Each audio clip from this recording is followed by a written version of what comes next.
भारतीय संविधान एक बहुत ही विशाल ग्रंथ है, लेकिन इसके कुछ ऐसे हिस्से हैं जिनके बारे में ज्यादा बात नहीं होती, पर वही देश को जोड़े रखने की असली चाबी हैं। आज हम ऐसे ही एक हिस्से को समझने वाले हैं, भाग 21, जिसे भारत की विविधता का मास्टर प्लान भी कहा जा सकता है।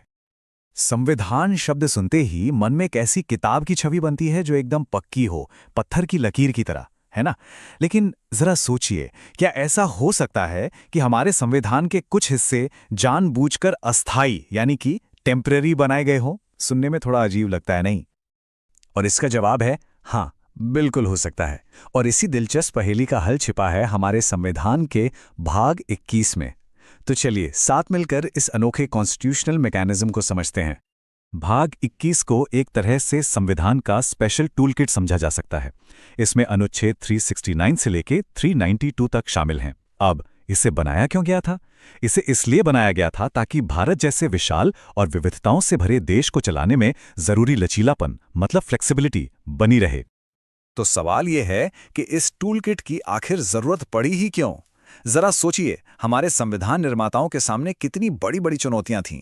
एक तरफ ब्रिटिश राज से नए गणतंत्र तक का सफर आसान बनाना था, दूसरी तरफ कुछ राज्यों की जो अपनी अनूठी सांस्कृतिक पहचान थी उसे बचाना था, जो पिछड़े इलाके थे उन्हें विकास की मेन स्ट्रीम में लाना था, और इन सब के बीच इस विशाल देश में एकता और लचीलेपन का एक बहुत नाजुक संतुलन भी साधना था। अच्छा, तो ये जो टूलकिट है, इसमें एक ही तरह के औजार नहीं है। इसमें असल में 3 अलग अलग तरह के प्रावधान हैं जो अलग अलग सिचुएशंस के लिए बनाए गए थे। चलिए एक एक करके इन्हें जानते हैं। पहला टाइप है अस्थायी यानी टेम्पररी प्रोविजंस। जैसा कि नाम से ही साफ है, ये वो नियम थे जिन्हें एक लिमिटेड टाइम के लिए बनाया गया था और उम्मीद यही थी कि जब सही समय आएगा तो इन्हें हटा दिया जाएगा। इसका सबसे चर्चित उदाहरण, बिल्कुल सही, अनुच्छेद 370 था। दूसरे हैं संक्रमणकालीन यानी ट्रांजिशनल प्रोविजंस। इन्हें एक पुल की तरह समझना चाहिए, एक ऐसा पुल जो पुराने ब्रिटिश भारत के सिस्टम को नए संवैधानिक ढांचे से आराम से जोड़ रहा था। ये उस बदलाव के नाजुक दौर को संभालने के लिए ही बनाए गए थे। और फिर आता है तीसरा और सबसे बड़ा टाइप, विशेष उपबंध या स्पेशल प्रोविजंस। ये वो प्रावधान हैं जो कुछ राज्यों को उनकी संस्कृति की रक्षा करने, उनकी जो अपनी अलग चुनौतियां हैं उनसे निपटने या उनके विकास में मदद करने के लिए एक स्पेशल स्टेटस या कुछ खास अधिकार देते हैं। अब आते हैं भाग 21 के सबसे चर्चित हिस्से पर, अनुच्छेद 370। ये भारतीय संवैधानिक इतिहास का एक बहुत ही महत्वपूर्ण अध्याय रहा है जिसके बारे में लगभग हम सभी ने सुना ही है। तो बदलाव क्या हुआ? देखिए, अगस्त 2019 से पहले अनुच्छेद 370 जम्मू कश्मीर को एक विशेष स्वायत्त दर्जा देता था। मतलब उनका अपना संविधान, अपना झंडा और आंतरिक प्रशासन पर पूरी ऑटोनॉमी। 2019 में जब इसके मुख्य प्रावधानों को हटाया गया तो उसके बाद इसे भारत के बाकी राज्यों के साथ एक ही लेवल पर लाया गया।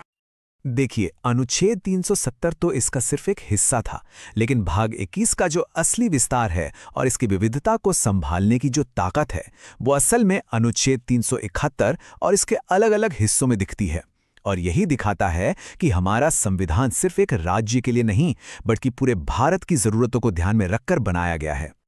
चलिए इस टेबल के जरिए भारत का एक छोटा सा संवैधानिक दौरा करते हैं।